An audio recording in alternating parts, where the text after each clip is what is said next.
Olá, é com muita alegria que estamos dando início a este 14º evento científico organizado pelo Grupo de Estudos sobre os impactos das novas morfologias do trabalho sobre a vida e saúde de trabalhadores e trabalhadoras, e que eu tenho a honra de coordenar.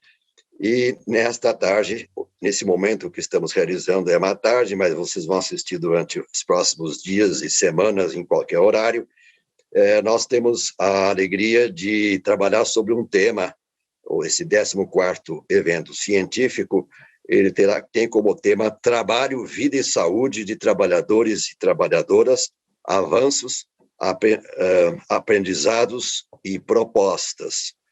Este evento faz parte das atividades desse grupo de estudo, que está para completar 2 anos no âmbito do Instituto de Estudos Avançados da USP, e nesse momento este evento terá a mediação, será mediado pelo nosso colega de grupo de trabalho, Bruno Chapadeiro Ribeiro, que é graduado em Psicologia pela Faculdade de Ciências e Letras da Universidade Estadual Paulista, Unesp, tem a especialização em Psicologia Organizacional e do Trabalho pelo Conselho Federal de Psicologia, mestrado em Ciências Sociais pela Faculdade de Filosofia e Letras em Ciências da Universidade Estadual Paulista, Unesp, e doutorado em Educação pela Faculdade de Educação da Unicamp, com período sanduíche, na Escola de Altos Estudos em Ciências Sociais da Sorbonne,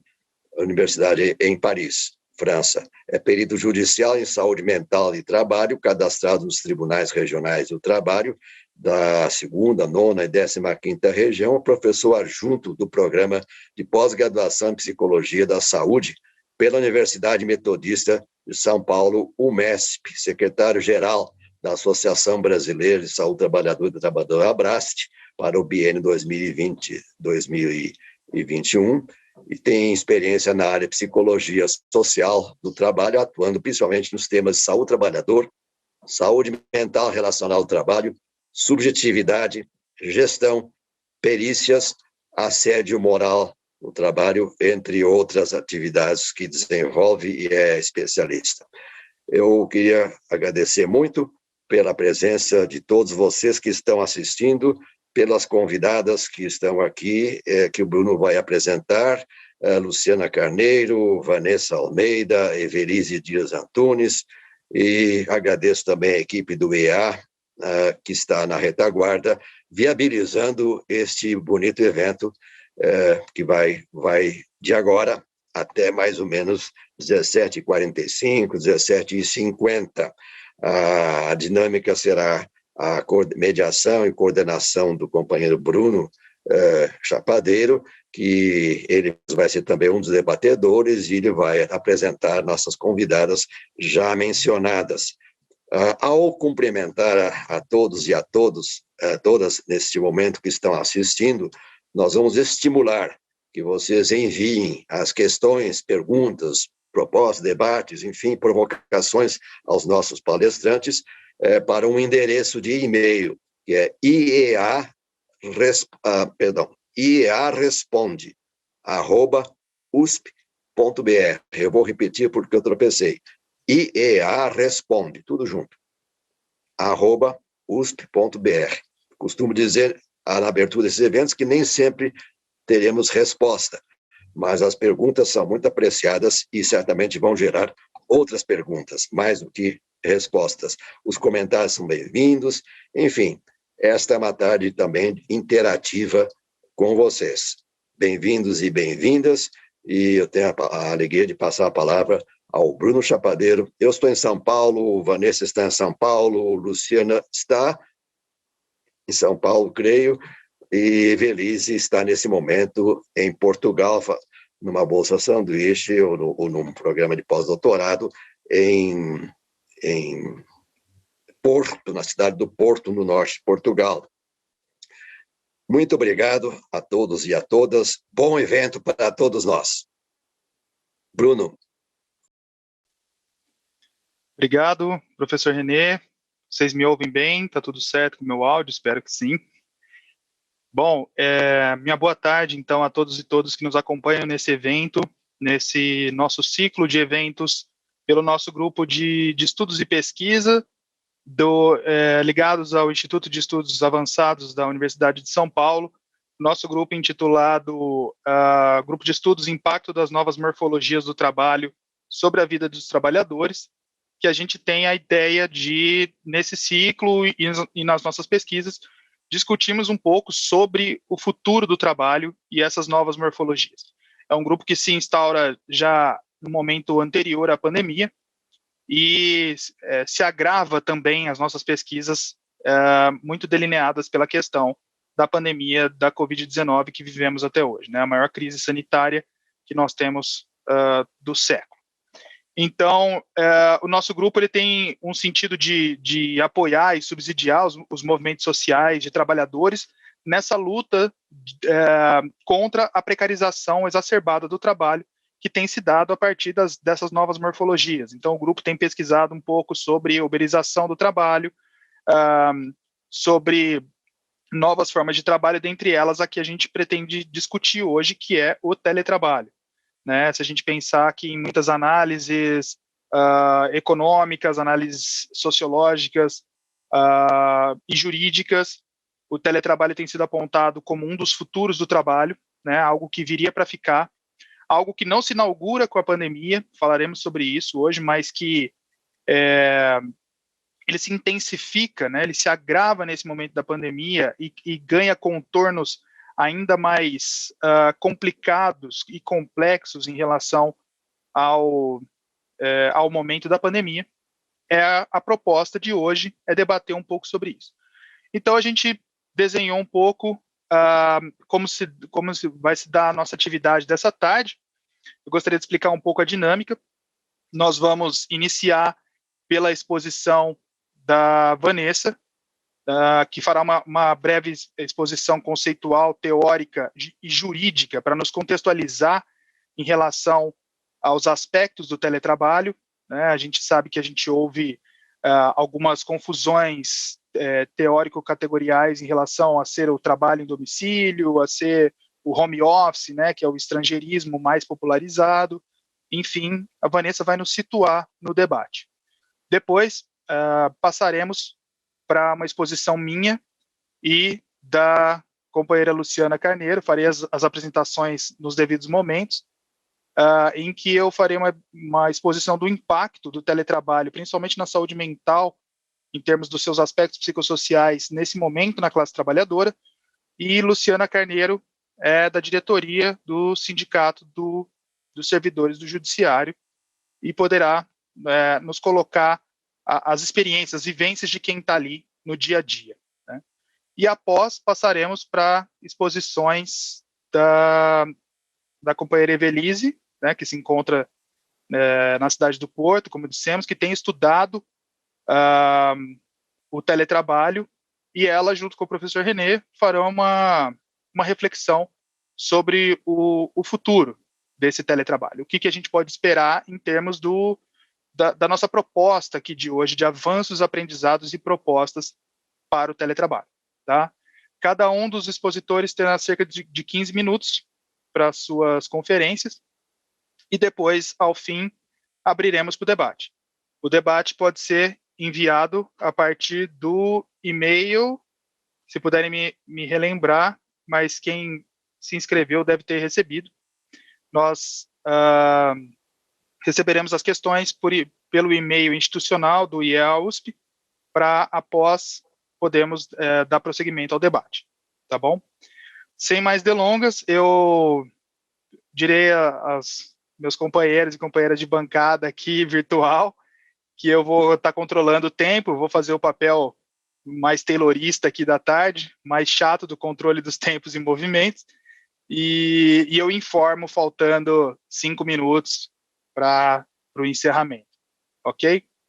Então, sem mais demoras, eu passarei a palavra à Vanessa Almeida, que é mestranda pelo Programa de Direito Político e Econômico da Universidade Presbiteriana Mackenzie, bacharel graduada pela Universidade Presbiteriana Mackenzie, advogada com especialização em Direito do Trabalho, tem como foco de pesquisa os impactos da automação no mercado de trabalho. Atualmente, a Vanessa está numa pesquisa tentando entender como a China está lidando com o deslocamento tecnológico dos trabalhadores em decorrência da implementação do Plano Estratégico Made in China 2025. Então, Vanessa, por favor, a palavra é toda tua. Boa tarde a todos e a todas.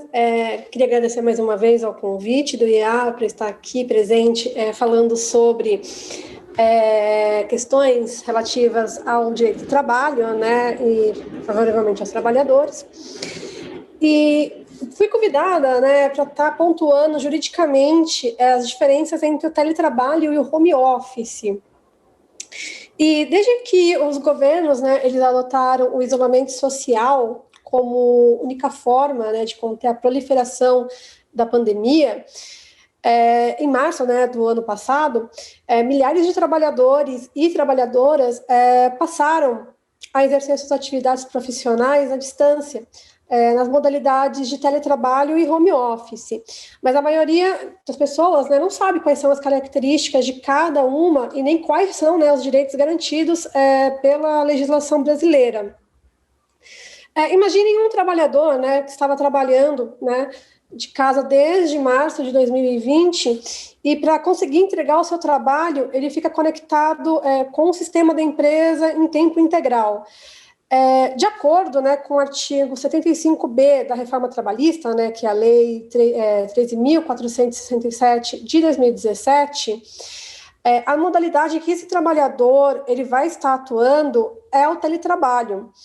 Só que isso porque, né, esse tipo de trabalho, que é a prestação de serviço, né, preponderantemente fora das dependências do empregador, com a utilização de tecnologias de informação e de comunicação que, por sua natureza, não se constituem como trabalho externo.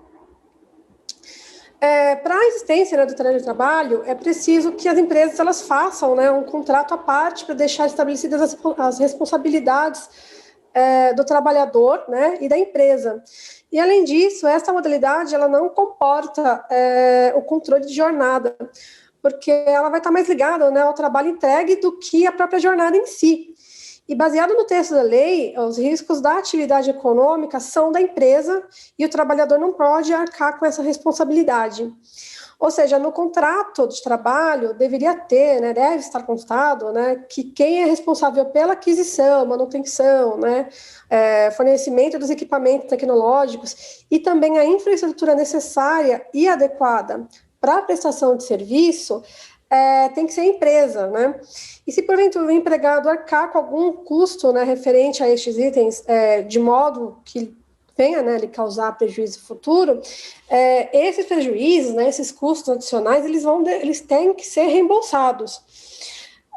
Além disso, né, o acordo, né, do teletrabalho, ele pode ser alterado, né, a qualquer momento, e a empresa ela pode pedir para que o trabalhador ou a trabalhadora volte a trabalhar presencialmente, né, mas a lei garante, né, 15 dias de transição, pelo menos, né. Já o home office, né, esse termo do home office, né, ele não existe, né, na legislação brasileira, né, mas ele é entendido também por todos como uma forma de teletrabalho. Ambos são trabalhos realizados em casa, à distância, mas há algumas diferenciações, né? Os direitos, né, as jornadas e as horas extras referentes ao home office, eles devem ser cumpridos como se o trabalhador ele estivesse indo para o trabalho de forma física, sem precisar de nenhum contrato aditivo. E é dever, né, da empresa propiciar ao funcionário em home office o mesmo ambiente de trabalho que se estivesse dentro da empresa. Enfim, né? E apesar do home office, né, ele não está previsto na legislação brasileira trabalhista, ele tem que ser lidado como se fosse uma jornada de trabalho dentro da empresa, né? A diferença com o teletrabalho é que o teletrabalho ele tem que constar no contrato de trabalho da pessoa, né, na hora da sua contratação, tem que lá constar todas as cláusulas relativas ao teletrabalho, isso inclusive, né, os custos adicionais, como eu disse, a forma, né, em que vai ser realizado esse trabalho, a empresa ela deve orientar os trabalhadores, né, em teletrabalho sobre as normas de segurança, né, e saúde do ambiente de trabalho, coisa que no home office não existe, né? A ideia do home office é que seja uma jornada de 2 vezes por semana em casa, 1 vez por semana em casa, é uma coisa muito opcional, né? Está aberto ao trabalhador optar por ficar 1 ou 2 dias em casa e não permanentemente. Então, a gente está vendo atualmente essa confusão com os 2 institutos, porque muitos trabalhadores, né, que foram postos em home office, eles não tiveram aditivos em seus contratos. Então, se, por exemplo, no caso do teletrabalho, a empresa, em tese, ela arca, né, com os custos e com toda a responsabilidade com o trabalho do trabalhador em casa, no caso do home office, a gente não tem isso. O que a gente tem visualizado, né, é que os trabalhadores eles têm arcado com o aumento de energia elétrica, né, com o aumento da internet. Às vezes a gente também pode colocar nessa conta, né, o aumento aí com alimentação em casa, né, então os custos adicionais para você estar preparando a comida, né, isso também inclui o gás, por exemplo. Então há uma série de custos que aumentam, né, com a jornada home office e que não estão previstas em nenhum contrato de trabalho. Então é uma coisa muito à margem, né? A Justiça do Trabalho ela está muito dividida em relação a isso, né? Ainda são poucos os casos que foram julgados em relação ao teletrabalho comparado com o home office, né? Geralmente as ações referentes ao home office versam sobre horas extras e também aos custos adicionais. Então, muitos juízes eles têm entendido que o home office ele pode ser sim equiparado ao teletrabalho, então ele precisaria ser estabelecido em contrato de trabalho. E aí, no caso, são devidas, sim, ao trabalhador os custos adicionais, porém, ao mesmo tempo em que ele é equiparado ao teletrabalho, perde-se a questão das horas extras, né? Porque o teletrabalho, ele não tem o controle de jornada, né? Como eu disse anteriormente, o teletrabalho, ele é muito mais pelo trabalho entregue, né? O que você está entregando dentro da sua casa. Ao contrário do home office, que não. Se você está dentro da casa, se você está conectado a um sistema, e como não há nenhuma previsão em lei em questão da jornada controlada pelo home office, é como se você estivesse dentro da empresa. Então, se você está fazendo hora extra dentro da sua casa, ainda que sem bater o ponto, você teria direito às horas extras, né? Outra questão que surgiu, né, em relação ao teletrabalho há muito tempo atrás e que agora está também surgindo com o home office, né, agora majoritariamente com o home office, é a questão da saúde, né, de doenças ocupacionais. O teletrabalho já estabelece, né, que as empresas elas obrigatoriamente têm que fornecer o equipamento que seja adequado, né, à realização do trabalho dentro de casa, bem como orientar como esse trabalho deve ser feito. Então, grande parte das doenças ocupacionais que surgem no teletrabalho são relacionadas à tendinite, à má postura, ao conforto ergonômico, questões ergonômicas, de fato, né? Muitas empresas não disponibilizam, por exemplo, cadeiras adequadas para a realização do home office. Então, muitas vezes, o trabalhador ele tem que se virar ali nos 30, conseguir uma cadeira de um jeito, né, ali para... talvez a mais barata do mercado, talvez a própria cadeira da sala de jantar, que não é confortável o suficiente, não é adequada para a realização de um trabalho, né, de mais de 8 horas, às vezes, diárias, o que eventualmente, né, vai ocasionar aí uma série de doenças ocupacionais, né, e que está sendo visualizado agora no home office. Muitos trabalhadores que foram tirados do escritório, onde já tem todas as condições, né, ou a gente pelo menos imagina, né, que tenha todas as condições necessárias para o exercício do seu trabalho no escritório ou em outros locais também que foram deslocados aí pelo home office, as empresas não conseguiram se adequar. Então, esses trabalhadores também não têm o equipamento necessário ou também nem foram reembolsados por esses equipamentos que eles tiveram que comprar, por exemplo, né? Às vezes é uma cadeira que o trabalhador teve que comprar para se adequar para estar trabalhando ali dentro de casa, talvez aqueles mousepads que tem um conforto aqui no pulso, né, para evitar esse tipo de movimento que pode sim causar alguma lesão no punho ou no cotovelo, né? Coisas geralmente ligadas a lesões, ligadas muito à questão ergonômica, né? Sem falar que essas empresas, elas não fazem nem a verificação no ambiente de trabalho, né? Coisa que é necessário no teletrabalho. Há essa exigência que a empresa, ela faça uma fiscalização, né? Dentro de um período. Ela vai até a casa do trabalhador, ela verifica o ambiente onde ele está, ou deveria fazê-lo, né? A gente sabe muito bem que muitas empresas não fazem isso. Verificar qual é a postura adotada pelo trabalhador durante seu trabalho e orientá-lo quanto a isso.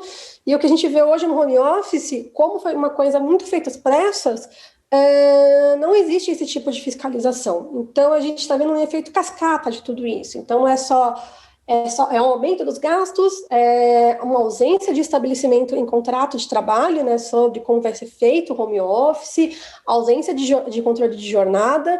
E agora também essa questão das doenças laborais que estão surgindo. Sem falar também que, tirando toda a questão ergonômica, né, a gente também tem que ver a questão psicológica, que também está sendo bem discutida, né? Um trabalhador isolado, trabalhando diretamente, né, na máquina, né, no computador, e não tem contato com os outros colegas de trabalho, então ele fica se sentindo um pouco deslocado. Às vezes ele acabou de ser contratado em uma empresa durante a pandemia, e aí ele já não tem mais aquele contato com os colegas de trabalho, colegas estes que já estabeleceram um laço anteriormente, né, porque já trabalhavam juntos diariamente antes da pandemia. Então a gente vê também muitas pessoas com crises de ansiedade em decorrência disso, um aumento drástico de pessoas que são diagnosticadas com depressão em decorrência dessa nova modalidade de trabalho, né? Então, à medida que avança tudo isso, né, que avança o teletrabalho, e a gente sabe muito bem que o teletrabalho e o home office, né, eles vão permanecer após a pandemia. Várias empresas já se manifestaram favoráveis a esse tipo de manutenção de jornada, até porque por razões de menores gastos para eles, né? A jurisprudência trabalhista, ela precisa também começar a se adequar e a começar a procurar uma resposta, já que a lei, ela não regulariza ainda o home office, né? Como eu disse anteriormente, a jurisprudência trabalhista está muito dividida. Existem juízes que acreditam que o home office ele é benéfico para o trabalhador, porque vai ter um menor gasto possível. Então, esse tipo de gasto ele já é compensado pelo aumento de gastos em casa. Por exemplo, recentemente saiu uma decisão aqui no Tribunal de São Paulo falando que o trabalho home office era muito favorável ao trabalhador, porque ele não estava gastando mais com transporte, ele não estava gastando com uniforme nem com alimentação. Então, esses gastos poderiam ser compensados dos gastos do aumento de internet, de luz, de gás, por exemplo, que é uma ideia um pouco elitista, eu diria. O juiz, obviamente, nesse momento, ele meio que se desconectou da realidade, porque são gastos infinitamente maiores do que o deslocamento, a alimentação e o vestuário. Às vezes a pessoa nem precisa de vestuário, né? Ela já tem um uniforme. Então, a gente não pode incluir, a gente não pode comparar esse tipo de gastos, né? E para passo, né, a outra parte da jurisprudência fala que não, o trabalhador em home office, por não ter no seu contrato de trabalho isso bem estabelecido, ele precisa ser, sim, ressarcido, né, de todos os gastos, independentemente de quais sejam. Seja uma cadeira que ele precisou se adequar, vai ter que ser reembolsado. De alguma forma, ali, alguns equipamentos que melhorem a sua ergonomia, ou até mesmo internet, luz, água, né? A gente já tem visto essa discussão, mas ela precisa avançar, porque ainda são poucos os casos que estão chegando na Justiça do Trabalho questionando sobre o home office. Então, sobre a questão jurídica, eu acho que é isso que eu gostaria de falar sobre a questão, né, da diferença entre o home office e o teletrabalho para todos vocês. Acredito que os próximos expositores eles vão adentrar com muito mais profundidade nesse tema, mais voltados mesmo para a saúde e dignidade do trabalhador.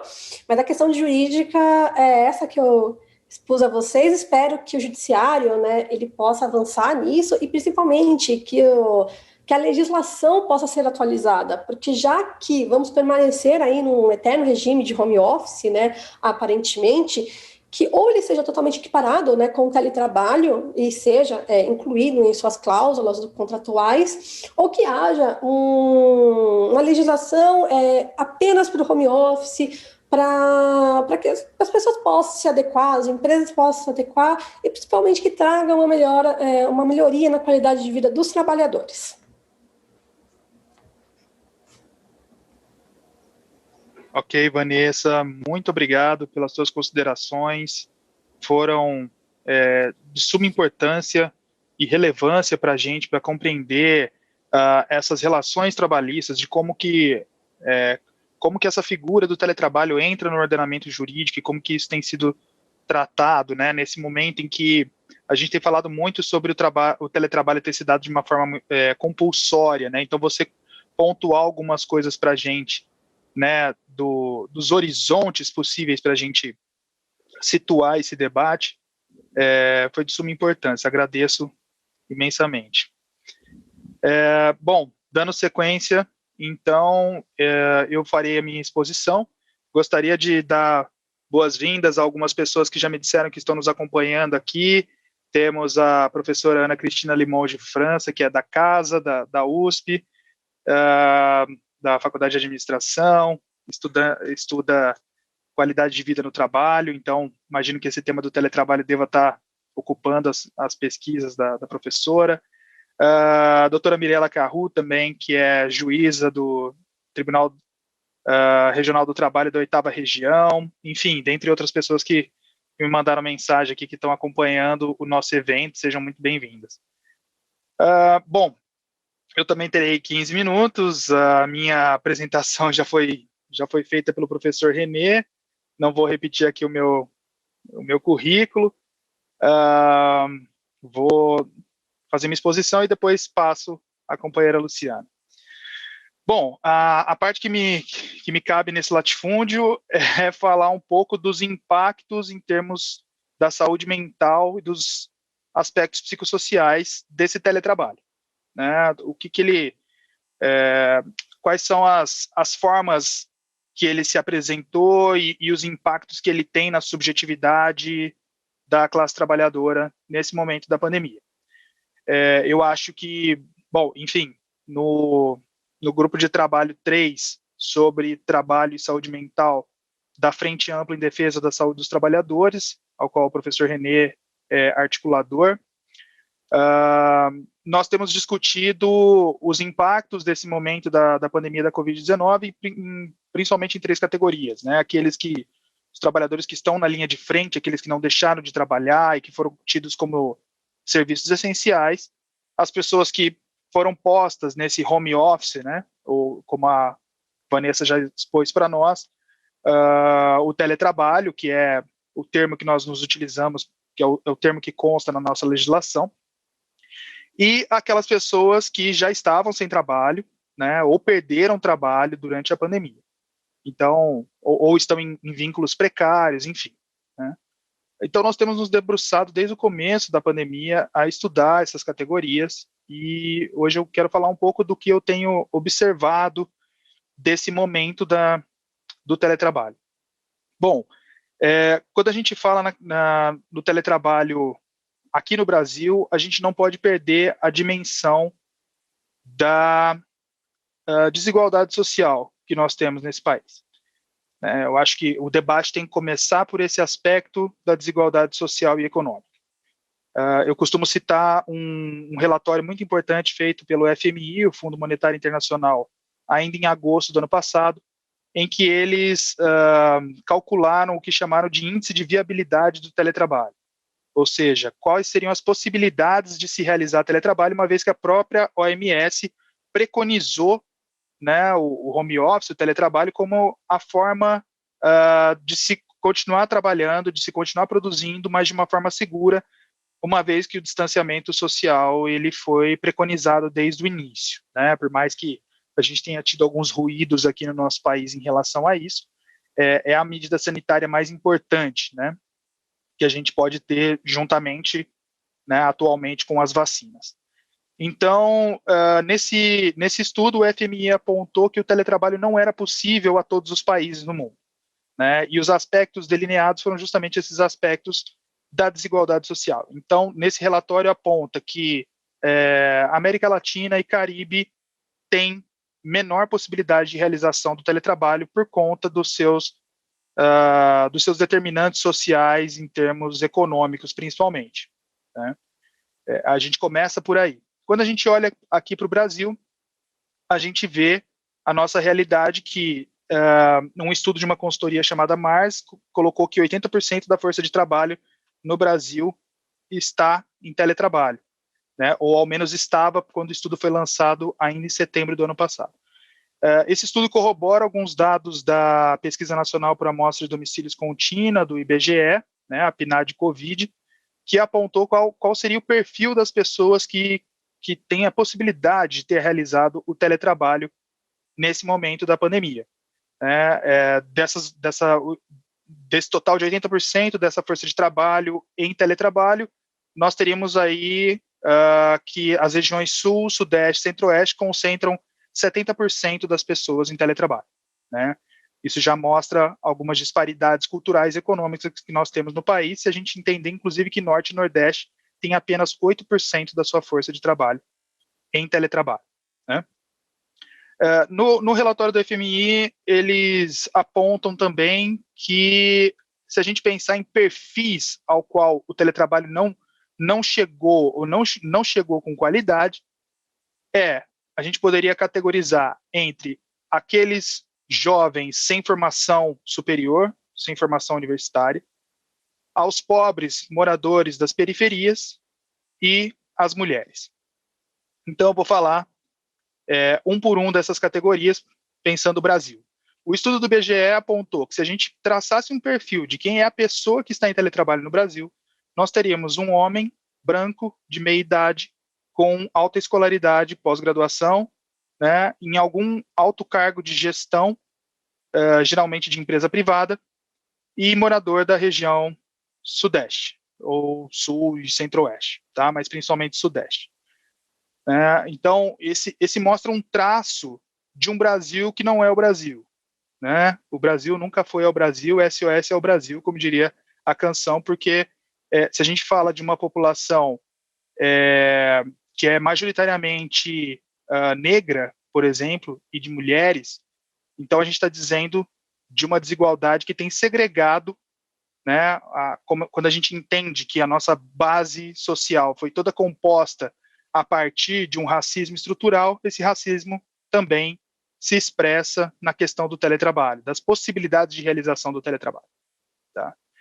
Então, se a gente inclusive tinha alguns programas, né, até pouco tempo atrás, programas federais que se chamavam Luz para Todos, né, eu costumo trazer esse resgate na nossa memória, né, ou seja, de levar energia elétrica aos rincões do país, o que dirá quando a gente precisa majoritariamente de uma internet de qualidade. A gente tem mais de 50% da população brasileira que ainda não tem o acesso a uma internet de qualidade ou mesmo acesso a esses nossos dispositivos para poder realizar o teletrabalho. E acho que a Vanessa pontuou muito bem que, por mais que a Lei 3.467, se não me engano, né, da reforma trabalhista, colocou lá nos seus artigos, no artigo 42, 45B, né, que fala sobre o que é necessário para realizar um teletrabalho, dessa forma como ele se deu, compulsoriamente, o que a gente viu foi a classe trabalhadora ao Deus dará. Muita gente tendo que ficar com seus próprios computadores, adaptar o seu próprio posto de trabalho, se virar nos 30 para fazer a sua jornada de trabalho, né, para dar conta da mesma produção, porque o que a gente viu também foi que não foi pensado em termos de organização do trabalho uma flexibilização das metas e prazos a serem entregues, né? Então, alguns setores, eu inclusive ouvi de uma bancária dizer isso, olha, eu tive que pagar um técnico para poder instalar o VPN aqui que eu faço o acesso ao sistema do banco, né? E o banco acha que nós estamos no mesmo mundo de antes de março de 2020, porque eu continuo tendo os mesmos as mesmas metas, os mesmos prazos, e eu achei curioso no discurso dela a percepção crítica, né, a consciência crítica dela dizer assim, olha, eu me sinto até esquisita de ligar para as pessoas oferecendo algum produto do banco, quando a gente está vivendo também uma situação de pauperização, onde grande parte da classe trabalhadora está perdendo seus rendimentos, está perdendo seus empregos, né? E principalmente as mulheres. Vou chegar lá para falar desse delineamento. Então, primeiro de tudo, esse ponto da desigualdade social, econômica, urbana, né, que a gente tem dessa possibilidade de realizar o teletrabalho, e que esse teletrabalho foi posto de uma forma compulsória e que, pós um ano e meio da pandemia, ele pouco ainda é discutido nos seus termos do que ele precisa ser adaptado, do que ele precisa ser pensado. E grande parte, né, versa sobre uma ergonomia muito reducionista, né, apenas pela visão norte-americana da ergonomia que eu costumo brincar de cadeirologia, né, que vai falar só sobre questões posturais, a boa cadeira, o bom computador e etc., mas se esquece desses aspectos psicossociais que versam sobre a organização e as condições de realização desse trabalho. E aí a gente vê que, por exemplo, para as mulheres, né, o FMI compreendeu que não era possível a realização desse teletrabalho, justamente porque elas já vinham de algo, né, historicamente, de condições de trabalho historicamente precarizadas em termos salariais. Se a gente pensar que as mulheres elas ganham, né, 26% a menos do que um homem na mesma posição, e que elas já têm uma sobrecarga de trabalho doméstico também anterior à pandemia, que o próprio IBGE em 2019 já apontava coisa de 18 horas semanais, ao passo que os homens apenas 11, né? Então, isso se intensifica nesse momento em que essas mulheres estão em casa, tendo que dividir a atenção e a jornada de trabalho com atenção para os filhos, para o marido. Eu tenho um orientando de doutorado que tem estudado esse tema, justamente o impacto desse teletrabalho nas mulheres, e as entrevistas dele são as mais curiosas, mulheres dizendo assim, olha, às vezes meu marido me interrompe, ele é do interior de Minas Gerais, né, ele entrevistou professoras, falando assim, às vezes meu marido me interrompe aqui numa aula para saber se eu passei o café, né, se eu fiz, se eu assei o pão e etc, né.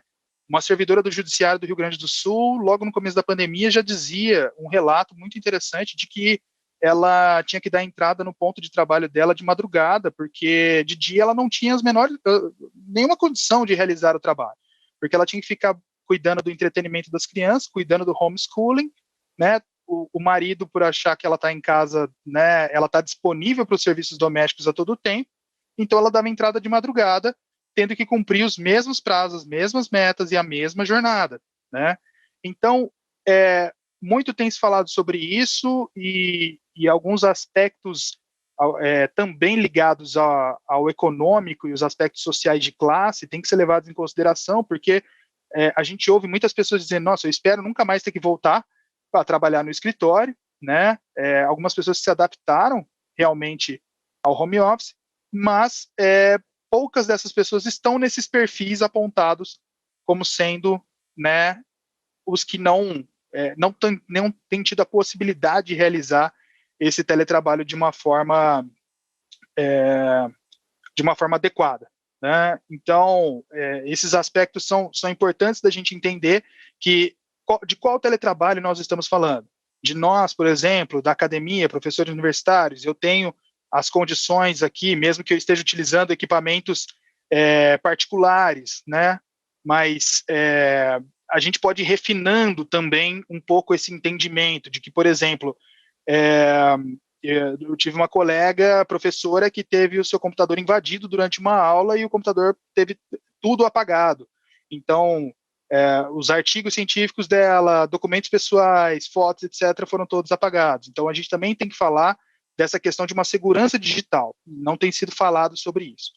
E aí, eu quero ir caminhando para o fim para dar esse segmento, esse entendimento dos impactos, então, desse teletrabalho na saúde mental das pessoas, em que algumas pesquisas que nós temos realizadas com diversos grupos, Rio Grande do Sul, Rio de Janeiro, Paraná, que tem apontado resultados semelhantes em que as pessoas estão se sentindo mais cansadas, mais sobrecarregadas e exaustas com esse momento da pandemia, em que elas apontam estarem trabalhando de pelo menos 1 a 4 horas a mais na sua jornada diária, né? E com um grande sentimento de frustração porque não conseguem mais se desligar do trabalho, né?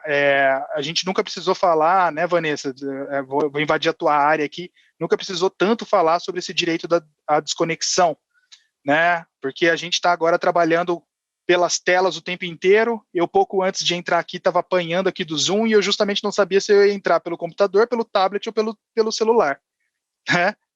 White people problems em relação à tecnologia, mas um enorme problema pensando o professor que agora, né, como a gente ouve nas nossas pesquisas, eles se dizem muito mais tendo que ser técnicos de informática e youtubers do que professores, porque a gente teve que aprender a lidar com diversas tecnologias. Eu mesmo estou no prazo hoje para postar notas num sistema tecnológico, eu estou apanhando dele desde cedo, ontem ele não estava funcionando, então a gente fica à mercê também dessa tecnologia, mas que a gente não pode recair na crítica somente a ela, senão a gente pode inaugurar um ludismo moderno de achar que são as máquinas que nos aprisionam, né? Quando, na verdade, é toda uma gestão do trabalho que tem se utilizado das questões das máquinas, algo que também não é desse momento, mas que se agrava nesse momento. Eu costumo brincar, né? Eu não gosto desse termo do novo normal, porque, para mim, essa normalidade, na verdade, só vem estancar algumas precarizações do trabalho, né? Só tem mostrado isso em termos dos profissionais da saúde, isso ficou bem claro, e para nós que temos lidado com o teletrabalho também, né? Então, isso é algo que já existia, mas essa forma agravada, compulsória, né, sem se considerar o momento, como se a gente tivesse que produzir achando que está tudo bem lá fora, né, esquecendo que a gente está com mais de 500 mil mortes nesse país, né? Então, nós somos cobrados por uma produtividade, no caso de professores, uma produtividade intelectual, professores universitários, como se tivessem que dar as suas aulas, produzir os seus artigos da mesma forma. Então, a gente tem que compreender esse momento, temos que compreender a questão da desigualdade social, e o que isso está se reverberando nesse microcosmos das casas, né? Porque a gente nem tem mais o contato com outros trabalhadores, inclusive para poder dividir essas angústias.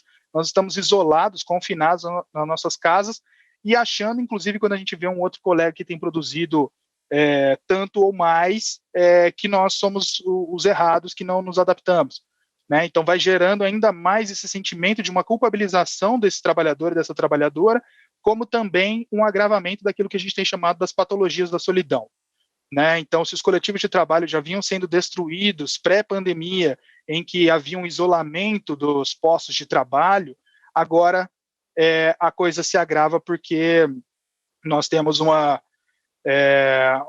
pandemia lá fora que, se a gente sair, a impressão é que, né, nós vamos ser pegos, semelhante àquele filme com a Sandra Bullock, que ela não pode, né, abrir os olhos, senão algo a pega, né? Às vezes é um pouco esse o sentimento, né? Então, acho que fica a prova de que lidar com saúde mental não é isolamento, né? Porque a gente está vendo que quanto mais isolamento, menos saúde mental nós temos tido, porque não há interatividade, sociabilidade possível e suficiente que possa se dar a partir dessas telas, né? Porque sou da psicologia e sei bem, inclusive para o desenvolvimento infantil, a importância do contato, do olho a olho para desenvolvimento da cognição e de uma afetividade. Afinal, o homem e a mulher, né, são animais sociais, a gente precisa do outro muitas vezes para dizer sobre mim, né, para que a gente possa imprimir e marcar o nosso lugar de existência no mundo. E não à toa eu vejo muito disso na minha profissão, né, o quanto que a solidão, as angústias, os medos já eram algo que permeava a nossa prática clínica e que agora se agravam a partir dessa sobrecarga, da solidão, do esgotamento, né, porque a gente está falando de um esgotamento físico, de ficar, por exemplo, horas na mesma poltrona, que a gente sabe que muitas vezes não dá nem para levantar, mesmo que os teóricos da ginástica laboral achem que isso seja possível, a gente sabe que pelas demandas do trabalho muitas vezes não o é, né? E também é por esse cansaço da luminosidade da tela azul, por exemplo, dos equipamentos, né, pela estafa, que alguns estudos da neuropsicologia e neurofisiologia já estão apontando, inclusive, esse desgaste, esse cansaço, né, a partir de um tema, por exemplo, de uma terminologia trabalhada nos Estados Unidos e na França, né, o Zoom fatigue, o Zoom fatigue, que seria esse cansaço por essas plataformas, em que a gente tem que ficar ligado em várias telas, né, e essa angústia e agonia reverberada, por exemplo, no trabalho de professores que se dizem extremamente desmotivados e vem uma perda do sentido do trabalho, né, e isso afeta a sua dimensão psicoafetiva, ocasionando ainda mais fadiga, ainda mais estresse, quando estão dando aulas para um espelho, né? Eles estão olhando para eles mesmos e ficam reparando, inclusive nos seus trejeitos de dar aula, coisa que nunca haviam notado antes, para diversas câmeras desligadas, né? Para diversos nomezinhos, e o que vai ser disso, né? O que a gente consegue garantir dessa educação, dessa qualidade do ensino em termos profissionalizantes, mas também em termos de formação humana. Né? Então, estou falando aí de algumas categorias que nós acompanhamos nas pesquisas: professores, pessoal do judiciário, mulheres trabalhadoras que têm apontado essas queixas de uma sobrecarga. Então, eu concluo trazendo que pontuar esses aspectos psicossociais do teletrabalho, muito mais do que a adaptação do posto de trabalho, computador, internet de qualidade, etc., né? Porque mesmo em termos educacionais, a gente vê que o debate gira em torno disso. Vamos dar um pendrive para aquele aluno, vamos dar um computador melhor para aquele aluno. Ok, mas e as condições para o aprendizado? E a sociabilidade, que é tão ou mais importante do que exatamente o conteúdo, né? Para essa formação humana no sentido de uma prática de liberdade, como diria Paulo Freire, né? Então, discutir essa forma de trabalho perpassa esses aspectos da dimensão da subjetividade, da saúde mental e de todos esses riscos psicossociais importantes, porque mesmo modalidades de assédio a gente tem visto também, né, o que a gente tem chamado de teleassédio, ou esse tecnoestresse também, que é o próprio estresse da própria tecnologia, do envolvimento da tecnologia, né, há um recorte, inclusive, um recorte etário aí, né, que a gente vê as pessoas mais velhas com maiores dificuldade também de lidar com a tecnologia, e nós não queremos que sejamos como naquele filme Daniel Blake, né, o Eu, Daniel Blake, que ele quase passa o mouse assim na tela por não saber lidar, né, por não ter uma interação com aquilo, por aquilo não fazer parte do seu universo. Então, que a gente busque uma forma de trabalho que seja, né, mesmo o teletrabalho, mas que ela seja inclusiva, que ela possa considerar esses recortes de raça, de gênero, de classe, etários, né, e que elas possam ser agregadoras e não segregadoras. É isso que eu tinha para passar para vocês. Obrigado por me ouvirem. Sem mais delongas, eu gostaria apenas de reforçar que as perguntas podem vir a partir do e-mail, tá? Para quem estiver estranhando, o chat do YouTube não está funcionando, porque nós recebemos as perguntas a partir do e-mail IEA, Instituto de Estudos Avançados, iearesponde@usp.br, tá bom? Podem enviar as perguntas para lá. Eu estou vendo que, inclusive, já tem algumas aqui que eu preciso prestar atenção nelas. Então, passo a palavra agora a uma companheira muito querida do Sindicato dos Servidores do Judiciário, do Sintrajude, Luciana Martins Carneiro, que ela é servidora do TRF3 desde janeiro de 2011, com o cargo de técnica judiciário, compõe a diretoria do Sintrajude, o Sindicato dos Trabalhadores do Judiciário Federal do Estado de São Paulo, desde 2017, e é uma das fundadoras e coordenadoras do coletivo de mulheres do Sintrajude, Maria Helena dos Reis. Já foi professora da rede pública do Distrito Federal por 2 anos, é formada em administração pela UNB, Universidade de Brasília, e em direito pela FADISP de São Paulo. Então, Luciana, por favor, suas considerações. Obrigada, Bruno, agradeço a vocês todos, né, particularmente a você pelo convite. Estou aqui falando em nome do Sintrajude, representando a categoria do Judiciário Federal do Estado de São Paulo, representando todos os segmentos da Justiça Militar, da Justiça do Trabalho, da Justiça Federal e da Justiça Eleitoral. Bom, quando se fala em teletrabalho, a gente tem muitos pontos, como já foram acentuados aqui pela Vanessa e pelo Bruno, que depõem a favor e mais ainda contrários ao teletrabalho. Mas, assim, a discussão aqui não é se somos a favor, se somos contrários ao teletrabalho. A discussão que o sindicato faz com a categoria é no sentido do que é necessário a gente cobrar da administração para tornar possível, para tornar viável a execução do teletrabalho e de uma forma que seja favorável às servidoras e servidores. Porque quando a gente fala em teletrabalho, o judiciário, especificamente o TRF3 e a Justiça Federal aqui no Estado de São Paulo, o que é colocado? É colocado para os servidores e as servidoras uma questão numérica, uma questão fechada numa visão empresarial, onde as trabalhadoras e trabalhadores são colaboradores, onde quem deveria organizar o trabalho, coordenar o trabalho, é um gestor. Então, os órgãos públicos estão incorporando uma visão empresarial, uma visão privada dos serviços públicos, que é muito ruim. É a forma de assédio, é a forma de cobrança de metas, a forma de imposição de metas, e principalmente as cobranças em nome de uma eficiência que prejudica a saúde das trabalhadoras e trabalhadores. Quando se fala no teletrabalho, um dos discursos que mais se sobressai é a questão da economia. Então, para o trabalhador e para a trabalhadora, fala-se em que há uma economia de tempo de deslocamento.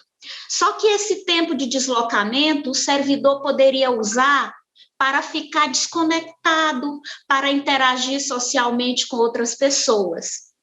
E esse tempo que dizem que foi economizado é cobrado para que o trabalhador produza, em nome dessa eficiência, que é refletida numericamente na alta produtividade, no número de processos que foram julgados ao longo dessa pandemia. Então, nós que trabalhamos em teletrabalho, em home office, temos que produzir, temos metas, e quando a gente fala em teletrabalho, onde há imposição de metas, a gente não deveria falar em estipulação de jornada de trabalho. No entanto, está havendo as duas cobranças. Estamos sendo cobrados por metas e estamos sendo cobrados dentro da jornada também, um cumprimento de uma jornada. Essa questão afeta sobremaneira a nossa saúde e favorece o assédio. Como é que eu tenho que produzir um número X de trabalho, cumprir metas e ainda tenho que participar de infindáveis reuniões, tenho que atuar no balcão virtual e tenho que cumprir jornada de trabalho, eu tenho que cumprir horário. É muito difícil a gente cumprir um horário de trabalho, por exemplo, das 9 às 17 ou das 11 às 19. Porque, como bem foi falado aí, o Bruno colocou, principalmente para as mulheres, tem as tarefas da casa, tem as tarefas do trabalho, e quem assume preponderantemente a tarefa com o homeschooling são as mulheres. E como a justiça, como as organizações, as entidades, as instituições públicas não ofereceram às trabalhadoras e trabalhadores os equipamentos necessários para o desenvolvimento de suas tarefas, quem teve que arcar com todo esse ônus do trabalho foi cada um de nós.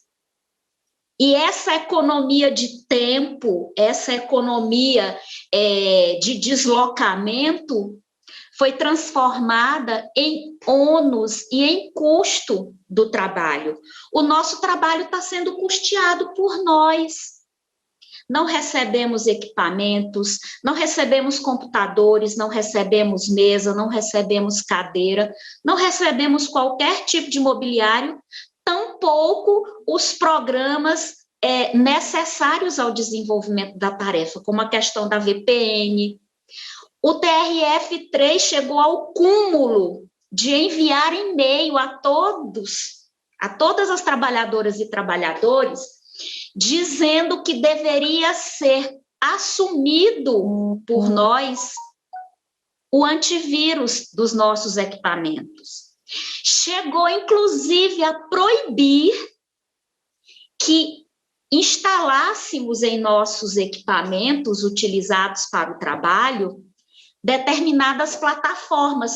O Zoom foi proibido de ser utilizado porque disseram que era uma plataforma vulnerável a ataques cibernéticos e que poderiam violar as redes do tribunal. No entanto, vários órgãos do judiciário tiveram os seus sistemas violados e nunca se foi comprovado que foi algum servidor que, no desempenho de suas tarefas, fez isso porque instalou alguma plataforma ou algum aplicativo que não deveria, né? Então, quem deveria assumir esse ônus com esse trabalho, com esses custos, deveriam ser as nossas instituições, os órgãos do judiciário. Então, não bastasse isso tudo, não bastasse imposição de metas, tem havido um grau acentuado de casos de assédio. O sindicato nunca havia sido tão acionado, nunca havia recebido tantas denúncias de assédio como nesse período. Quando o judiciário divulga os altos índices de produtividade, sem mencionar, por exemplo, que o número de processos cresceu muito e o número de servidores reduziu muito, consequências da reforma previdenciária que foi aprovada no final de 2009 e que fez com que muitos se aposentassem. O assédio tem sido muito grande, o que também tem obrigado aqueles que já têm tempo para aposentadoria se aposentar.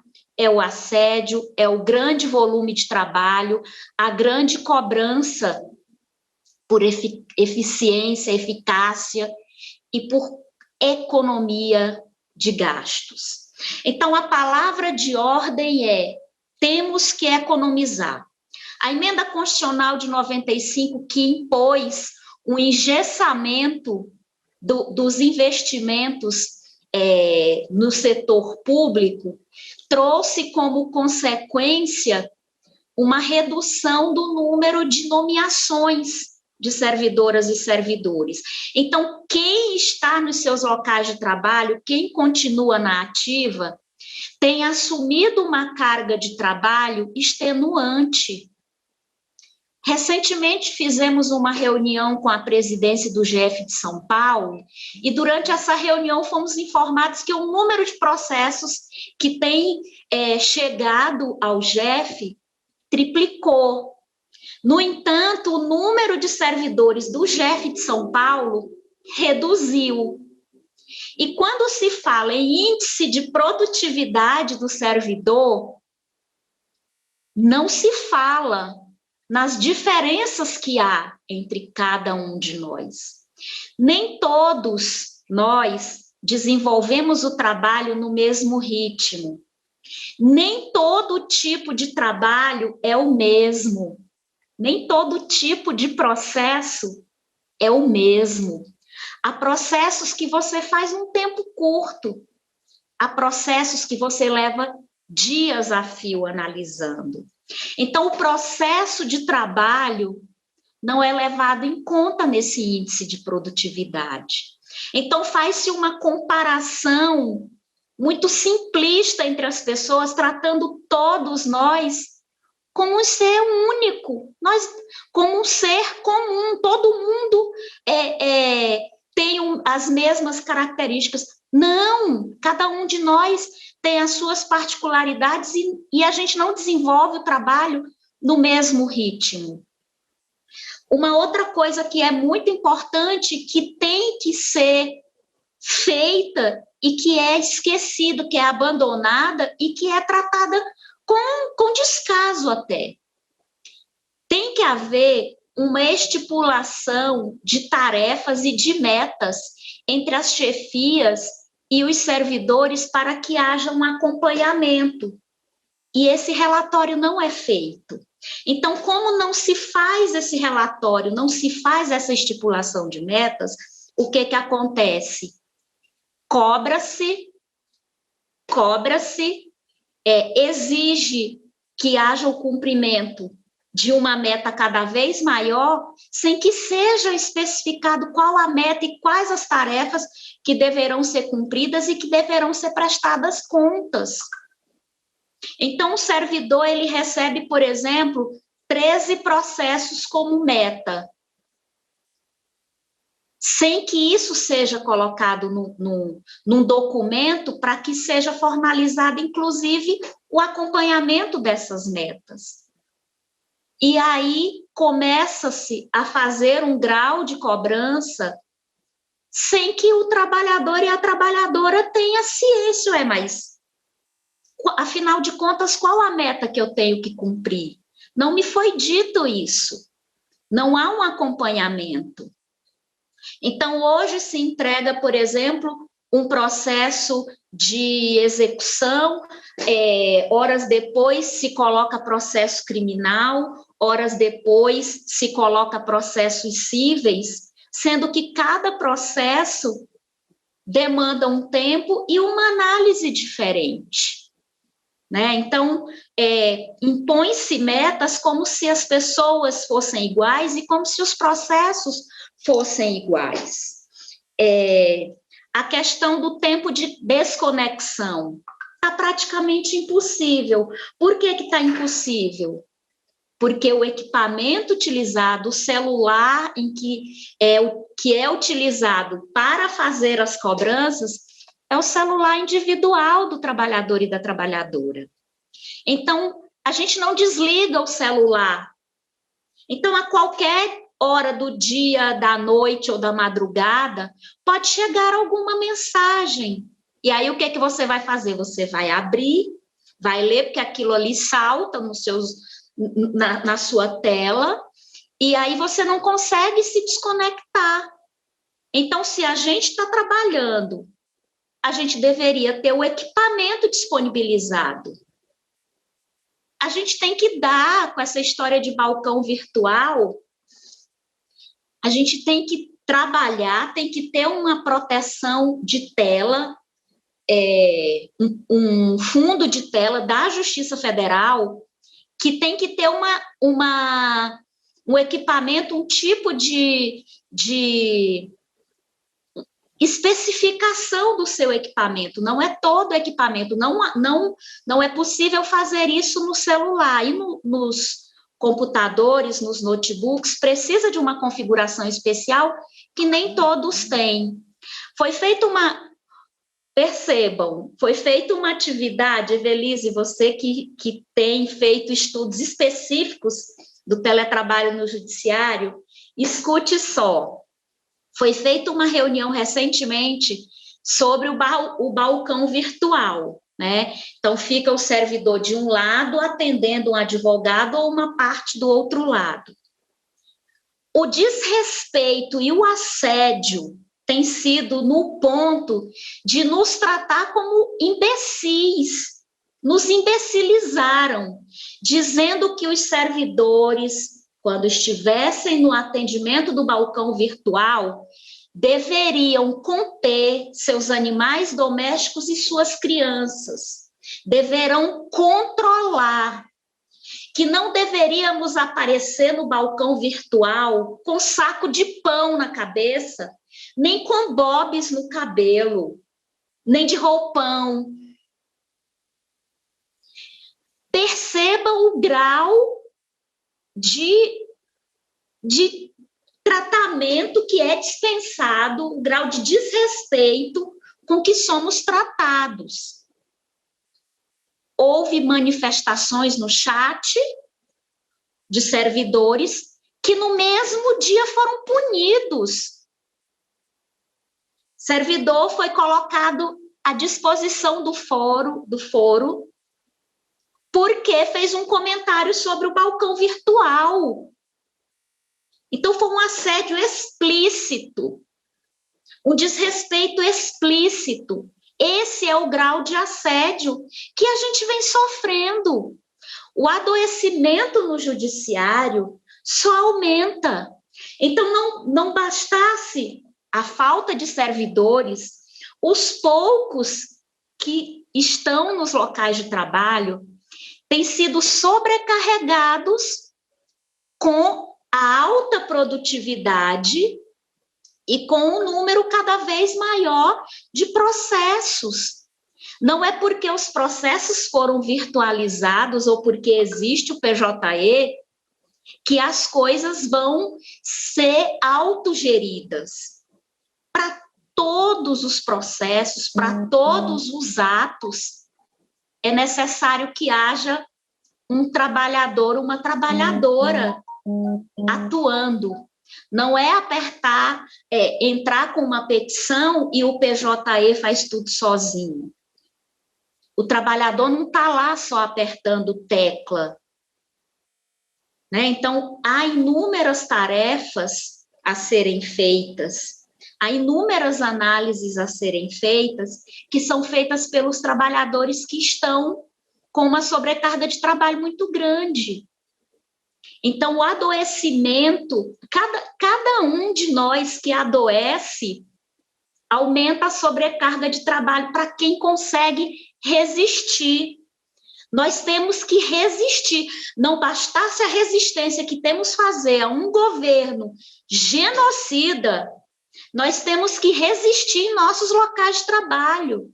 Temos que resistir ao assédio, temos que resistir ao adoecimento, porque é só cobrança. Os tribunais, os órgãos só falam em contenção de despesas. Os tribunais, o judiciário em si, tem economizado muito durante essa pandemia, reduzido os custos do local de trabalho, com água, com internet, com telefone, com energia elétrica. Todo esse custo foi passado para nós. Antes tínhamos, por exemplo, só a internet do celular. Não dá para você trabalhar só com a internet do celular. Tivemos que fazer planos de internet para conseguir fazer isso. E todo esse custo é nosso.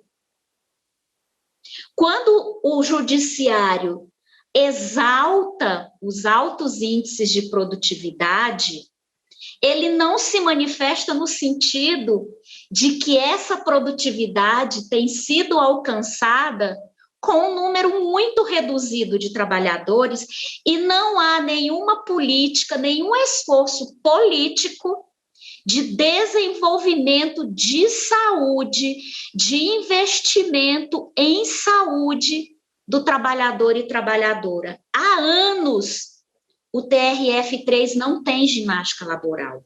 Há anos. O sindicato cobra isso em todas as atividades, em todas as reuniões em que tratamos da questão de saúde. há anos e até agora não foi disponibilizado, não foi implementada.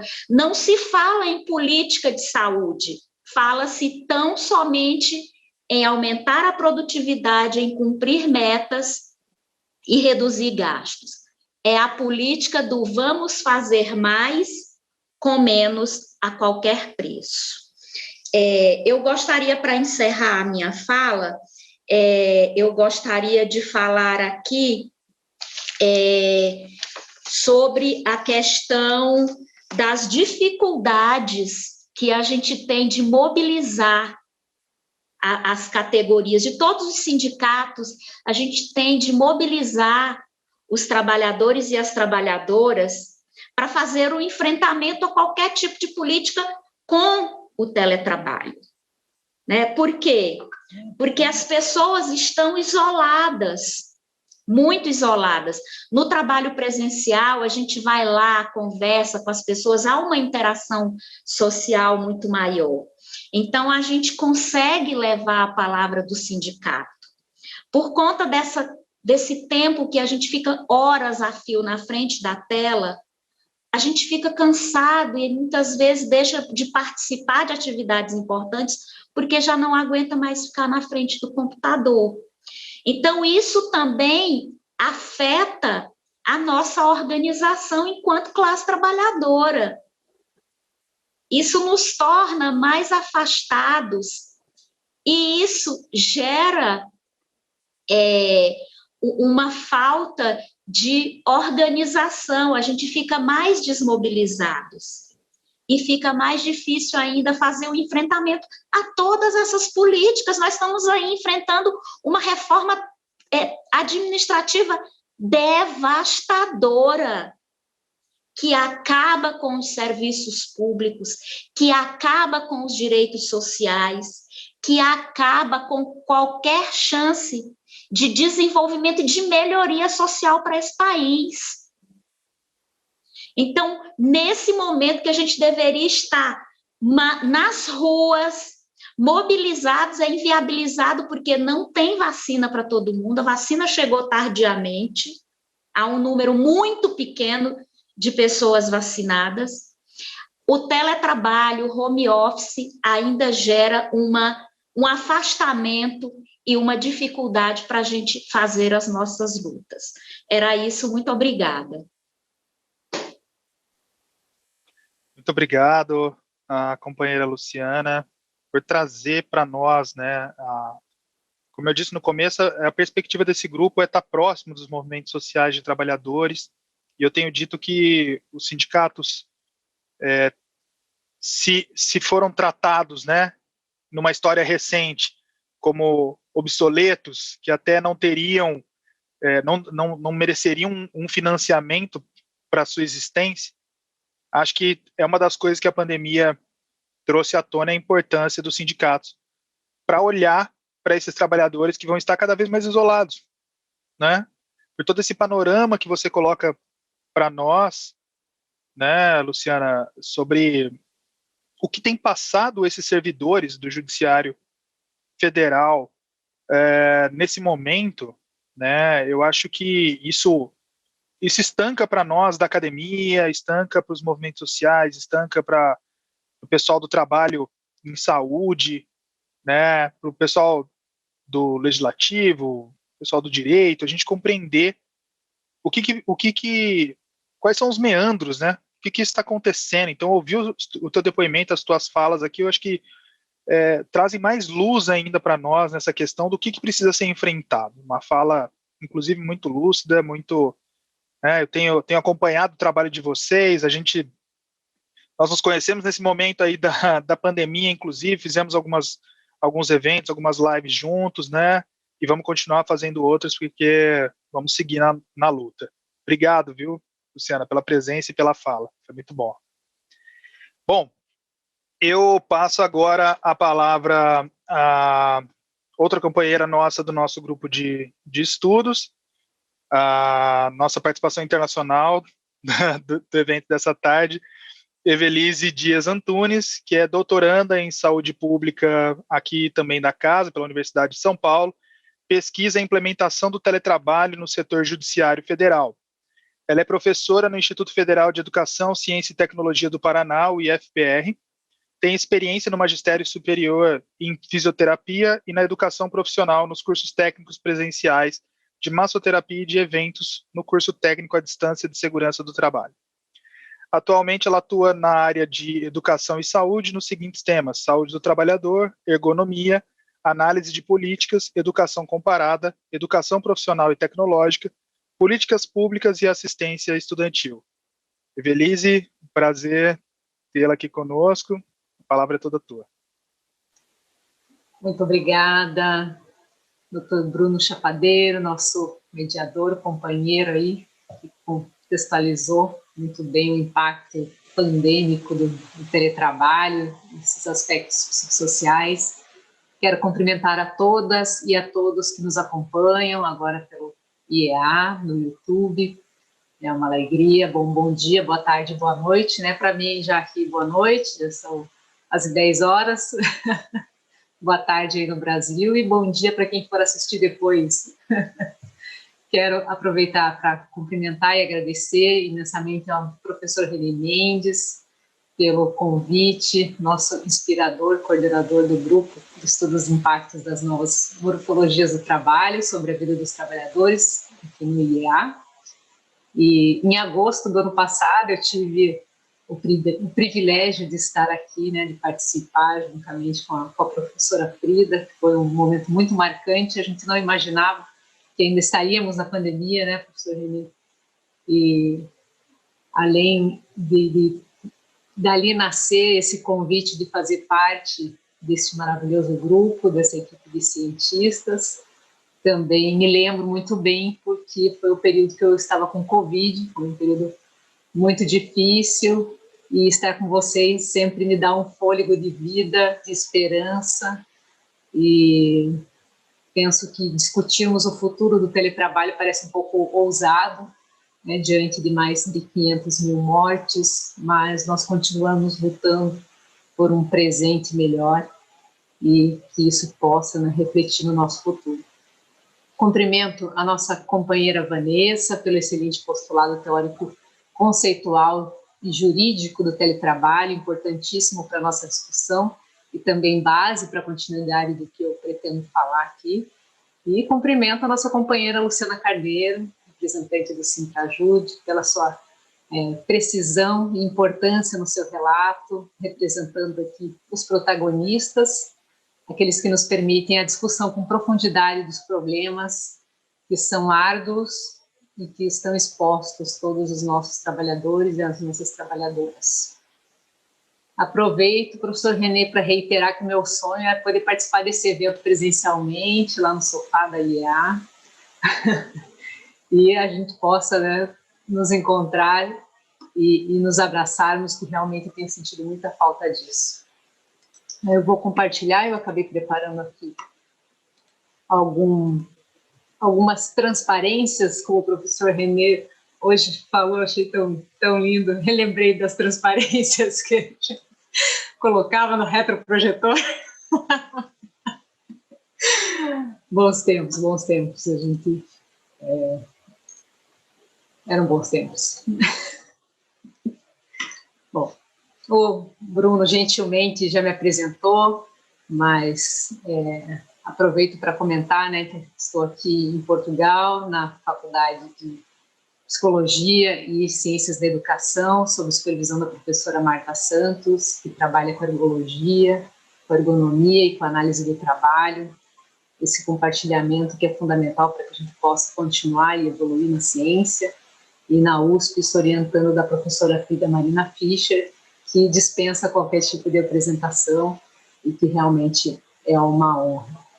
Eu comecei a estudar o teletrabalho em 2018, 2 anos antes da pandemia de Covid-19, que já nos aflige há mais de um ano, e as pessoas às vezes me perguntam, né, se estava prevendo o futuro, mas na verdade quem estava prevendo era a professora Frida, que ela falou assim, é importante que você estude isso, Evelise, isso é o futuro. A gente só não sabia que o futuro estava tão próximo, e passado mais de um ano, somos quase todos expertises quando o assunto é teletrabalho.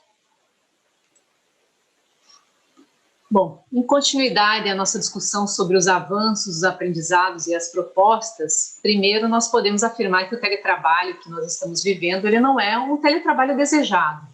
Muitos imaginavam, eu sempre acho interessante essa imagem, né? Porque eu lembro de algumas entrevistas que eu fiz antes da pandemia de Covid-19, e isso no judiciário, o teletrabalho era visto como um privilégio, nunca como um direito do trabalhador, e aí a Luciana já fala das sobremetas, né? Hoje uma colega do Rio de Janeiro falava, né, dos 30% a mais que os servidores em teletrabalho do judiciário são obrigados a produzir. Então o trabalhador presencial, ele tem uma meta, e para fazer o teletrabalho ele tem uma meta a mais de 30%, que contaria esse período de deslocamento, que não é um período produtivo, né? Ninguém cumpre a sua jornada, não tá incluído durante o seu período de deslocamento com relação à produtividade e outras questões que, juntamente com a professora Frida, nós abordamos nesse artigo, que é de livre acesso para quem tiver interesse. Nós nos aprofundamos e damos um panorama geral desse desenho do que aconteceu com relação à política do teletrabalho no judiciário e os seus impactos, e até mesmo a necessidade desse diálogo, em que o princípio da estandarização ele não contempla a variabilidade do trabalho, como é necessário esse diálogo social, a observação no micro e das macro dimensões do trabalho, a fim de poder estabelecer uma política. O Bruno trouxe os dados brasileiros e eu trago alguns dados aqui da União Europeia para contrastar esse salto exponencial que a gente teve com relação ao teletrabalho durante a pandemia. Então, na União Europeia, em média, estima-se que haviam 11% dos trabalhadores que trabalhavam em casa antes da pandemia, e já esse mapa interativo, ele é uma fotografia do mês de abril deste ano, de 2021, onde nós temos os países que estão na cor azul mais escura, uma porcentagem maior de pessoas em teletrabalho, acima dos 55%, e na cor azul mais claro, entre 14% e 20%. Só a título de ilustração, Portugal chega a quase 50% dos seus trabalhadores hoje em teletrabalho. Foi estabelecido o teletrabalho obrigatório durante a pandemia para as profissões que eram permitidas. A Alemanha 40%, a Finlândia 58%, e aí temos países como a Hungria, que tem 28% da população, mas a média da União Europeia está em 42%. E no Brasil, no ápice da pandemia, no começo em maio, nós chegamos a 13% da população, 13,8% da população em teletrabalho, o que fica muito bem ilustrado com relação à distante realidade que o Bruno nos desenhou da disparidade social e econômica com relação à população ativa do Brasil. Apesar dessa adoção massiva do teletrabalho, né, ela se deu nesse estado de emergência, essa experiência ela pode nos contribuir para a gente desenvolver conhecimento sobre o teletrabalho em situações regulares. E esse gráfico eu trouxe ele porque ele mostra longitudinalmente na União Europeia de 2008 a 2019 a evolução do teletrabalho por frequência.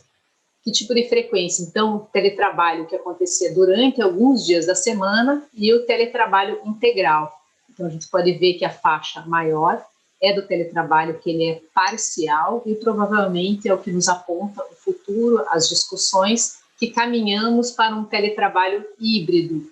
E para isso nós precisamos ter atenção a alguns pontos. E o que eu trago aqui é a minha base com relação ao ciclo de políticas, onde a gente tem essa lente da pandemia que permite ampliar o olhar e dar visibilidade aos problemas, alguns problemas que já eram pré-existentes na regulamentação da política do teletrabalho brasileiro, bem desenhado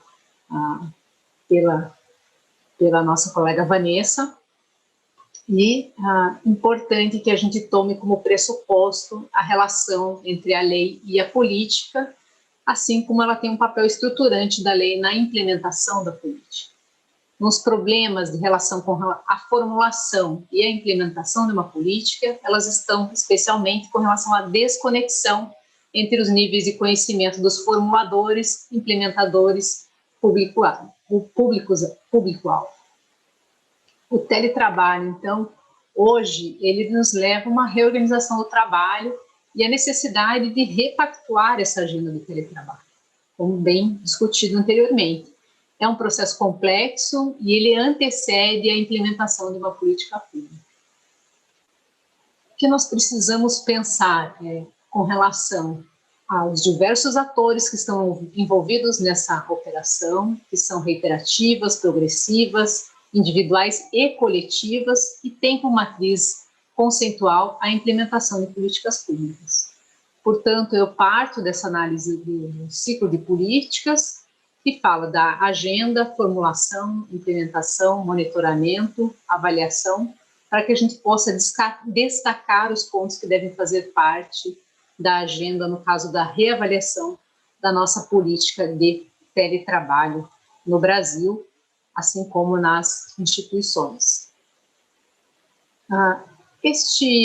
Essa figura é apenas para ilustrar, como a Vanessa trouxe, que a gente precisa ter conceitos bem definidos. Então, esta imagem é da Organização Internacional do Trabalho e ela mostra que existem diferentes conceitos com relação ao teletrabalho, mas eles estão interrelacionados e alguns têm algum tipo de sobreposição. Então, por exemplo, a gente tem um trabalho em casa que ele não necessariamente ele é um teletrabalho, porque o teletrabalho está ligado ao uso de tecnologias, da informação e da comunicação. Nós temos um teletrabalho realizado por um empreendedor individual, nós temos um teletrabalho realizado por um servidor público, e assim por diante. Nós precisamos pensar numa política, no desenho, compreendendo essa sobreposição de conceitos. Nesse documento, recentemente publicado pela ETUI, eles discutem as condições para a transição bem-sucedida do teletrabalho após a pandemia de Covid-19, e eles chamam a atenção para 5 pontos que os formuladores de políticas devem estar atentos. Primeiro, pensar no risco do desaparecimento gradual do local físico de trabalho, e com ele a noção de escolha em relação ao trabalho remoto. Quando a Luciana fala, por exemplo, dos tribunais, com a grande economia, né, que as empresas têm percebido, há uma preocupação com relação aos formuladores de política com o desaparecimento gradual do local de trabalho físico. Outro ponto que deve ser destacado: como os segmentos da força de trabalho retornarão ao local de trabalho, como que os empregadores eles devem assegurar a continuidade das medidas para proteger o isolamento ou a contaminação, especialmente no Brasil. A gente deve pensar, né, no retorno. A gente deve ter situações de greves sanitárias devido à imposição de certos locais para o retorno ao trabalho presencial, mas no meio de uma crise sanitária, onde as pessoas correm risco de vida. Será essencial que os empregadores introduzam iniciativas para evitar que grandes segmentos dos trabalhadores fiquem em risco de exaustão física e emocional, e que os governos adaptem os regulamentos de saúde e segurança ocupacional. Quarto ponto: os benefícios do teletrabalho eles dependem inteiramente do grau de autonomia dado ao trabalhador e pressupõem uma cultura de confiança e compaixão, que são traços fundamentais que os líderes desenvolvam. E o último ponto, e quinto: garantir a igualdade de acesso às tecnologias da informação e a comunicação, e que os trabalhadores possuam a educação e habilidades necessárias para utilizá-las. São desafios fundamentais que os formuladores de políticas têm para poder evitar e enfrentar uma divisão do trabalho e, no caso, do teletrabalho. E nós nos perguntamos, né, que fatores que podem favorecer esse teletrabalho. A partir desse desenho, né, a gente parte, então, dos fatores individuais, de um microsistema, e aí o Bruno já desenhou que no Brasil as questões da autoescolaridade, idade, raça, sexo, atitudes pessoais e necessidades se destacaram na PNAD, né, com um teletrabalho mais realizado por homens brancos, com ensino superior. O segundo aspecto também de natureza individual são as situações de casa e família, como a Luciana desenhou, as questões, por exemplo, das mães sobrecarregadas, considerar a presença de crianças, relações familiares, assim como a infraestrutura, espaço físico e o uso de computadores. O terceiro fator a ser levado em conta é a natureza do trabalho e o uso da tecnologia. Trabalhadores do conhecimento, eles são caracterizados por alta qualificação, grande quantidade de trabalho, necessidade de concentração, grau de autonomia, entre outros. Bruno, eu vou precisar de mais 5 minutinhos, já vi aqui o cronômetro que eu já estou estourando aqui. Não obstante, a gente tem que pensar, né, no mesosystem, ou no sistema intermediário, que impacta a organização do tempo, a flexibilidade local, a performance, a confidencialidade, a informação, entre outros aspectos, e, por fim, pensar no macrosistema, né? Então, meio ambiente, segurança e aspectos locais, como o transporte e entre outras coisas. Tinha mais alguns pontos para destacar, mas vou dar uma acelerada aqui.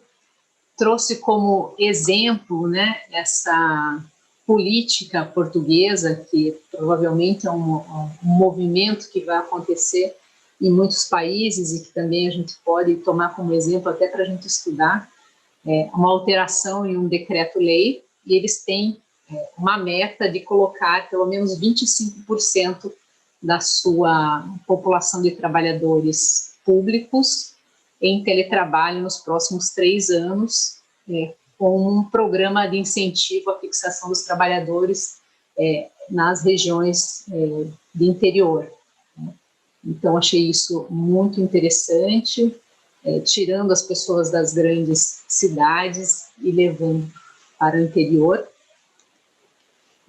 Aí é um estudo que a professora Frida participou, da Organização Mundial de Saúde, tanto ela quanto o Dr. Tedros chamam a atenção para a intensificação do trabalho, o risco de morte.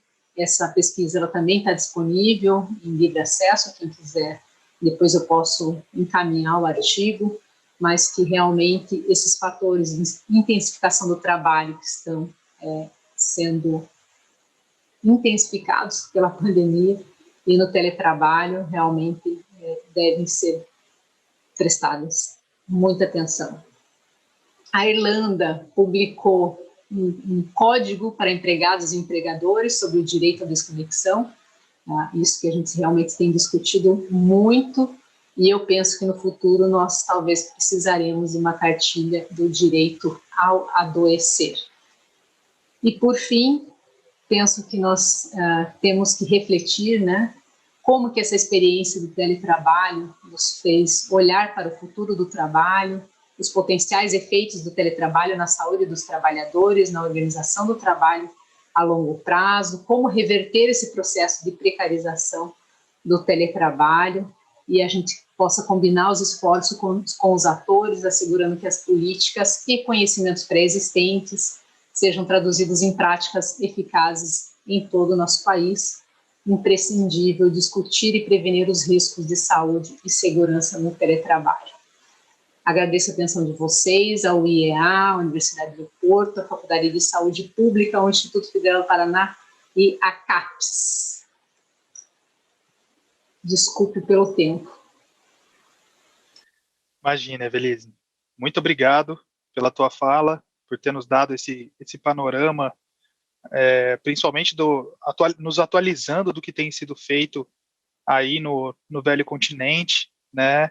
E toda essa tua percepção integral sobre a questão, né? Que é interessante que alguém que começou a falar sobre isso antes, mas, como diria Elis Regina, o novo sempre vem, né? E aí o futuro se tornou um presente muito rápido, e acelerou, né? Mas a tua pesquisa ela está na crista da onda dos assuntos mais importantes a serem tratados nesse momento no campo da saúde do trabalhador, com certeza, né? Bom, eu gostaria de passar as questões. Não sei se o professor René gostaria de fazer algum apontamento, mas pelo no andar momento nós vamos priorizar as perguntas em função do tempo. Do avançado da nossa hora, né? Todos que falaram já foram exuberantes e brilhantes. E vamos primeiro priorizar as perguntas e essa parte dinâmica e interativa com os que estão participando. Obrigado, Bruno. E parabéns a todos que falaram. Ok, então. Nós temos cerca de 6 questões. Nenhuma delas é endereçada especificamente a um de nós palestrantes. Então, conversei aqui nos bastidores com o professor René, eu vou fazer 2 blocos de 3 questões, tá bom?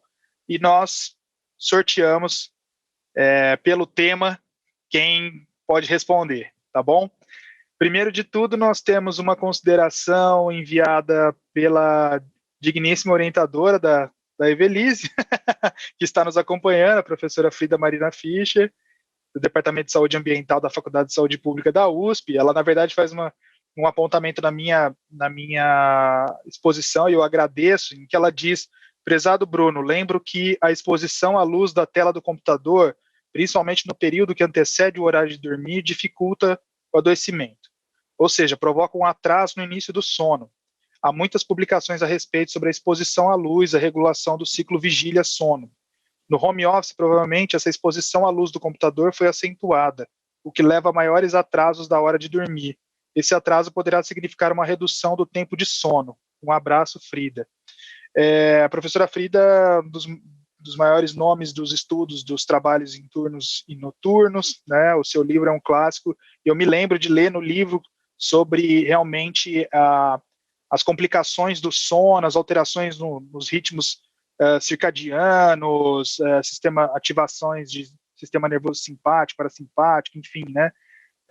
Isso, inclusive, podendo gerar algumas patologias fisiológicas, como cardiopatias, por exemplo, né? Então, o apontamento que ela nos coloca é de suma importância. Bom, as questões que eu separei para esse primeiro bloco são, primeiro, do Felipe Ramos, que é doutorando aqui da casa também. Quando eu digo da casa, entendam que não da minha casa, né, onde eu estou, mas como esse evento faz parte do IEA da USP, ok? Então estamos falando da Universidade de São Paulo. A pergunta do Felipe diz assim: como o Estado, por meio de políticas públicas, pode potencializar o acesso a uma inclusão digital com mais isonomia aos meios digitais? Internet, conexão, dados móveis e provedores. Então, primeira questão. A segunda é enviada pela Cristiane. A Cristiane não diz de onde é. Ela diz assim: boa tarde, gostaria de fazer uma pergunta e primeiramente parabenizar a iniciativa. É assente na jurisprudência o entendimento segundo o qual fere o princípio da isonomia e o estabelecimento de metas majoradas para aqueles que desempenham as mesmas atividades em teletrabalho? E a terceira questão do nosso bloco, desse primeiro bloco, diz: como caracterizar um acidente de trabalho típico no teletrabalho? Por exemplo, um professor, ao pegar um livro na estante para mostrar ao aluno, cai da cadeira e quebra o pé.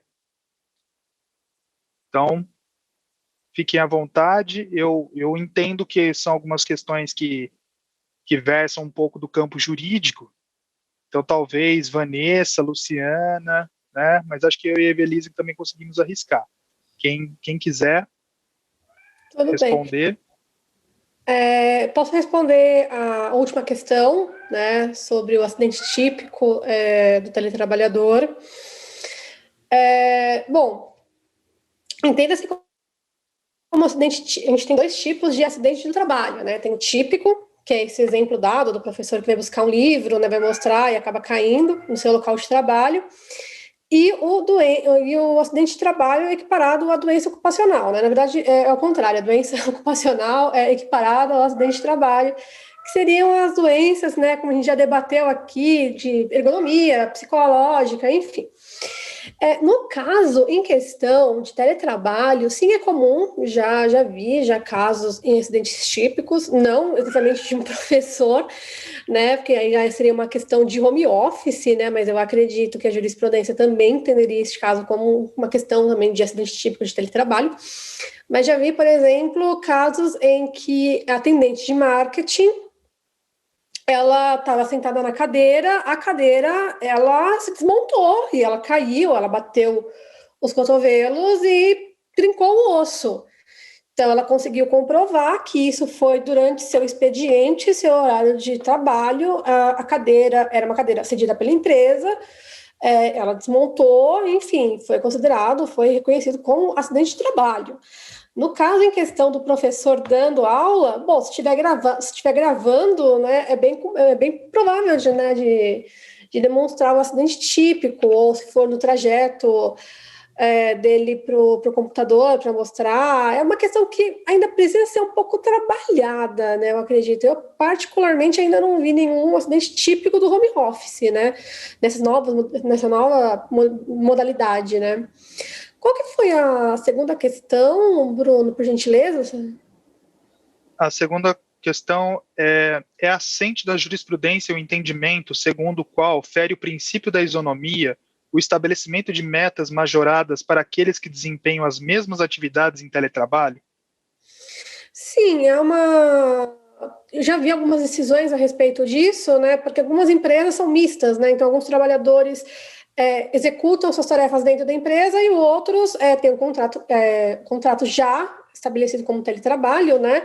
Os próprios atendentes de telemarketing, né? O exemplo mais clássico que a gente pode dar aí de trabalhadores estabelecidos, né, no teletrabalho.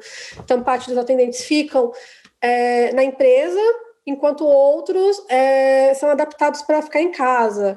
E sim, há uma cobrança muito maior de produtividade dessas pessoas. Na verdade, é muito dividida essa jurisprudência, né? Porque como é teletrabalho e não há o controle de jornada, e sim mais um controle de produtividade, acaba sendo um pouco desigual no julgamento desses casos, mas é dividido, na verdade. Então, tem alguns juízes, né, desembargadores, que acreditam que preza-se a isonomia, então você não pode cobrar mais produtividade de quem está no teletrabalho, ainda que ele não tenha o controle de jornada, mas existem outros que entendem o contrário. Na verdade, se você está em teletrabalho, cobra-se a sua produtividade. Então, você precisa entregar muito mais do que o trabalhador que está situado no escritório, porque você não precisa se deslocar, está em empresa, você tem toda a sua comodidade de estar dentro da casa, então acredita assim que você possa produzir muito mais. Posso falar sobre esses dois pontos? Bom, uma das preocupações do sindicato com relação ao teletrabalho, desde o início, é essa questão do acidente de trabalho, como o que é feito, por exemplo, se um trabalhador ou uma trabalhadora torcer o pé na sua casa, né, desenvolvendo suas tarefas. Qual a forma de comprovar que foi um acidente de trabalho e se ele vai ter direito à licença saúde. Então, é uma coisa que a gente sempre questiona.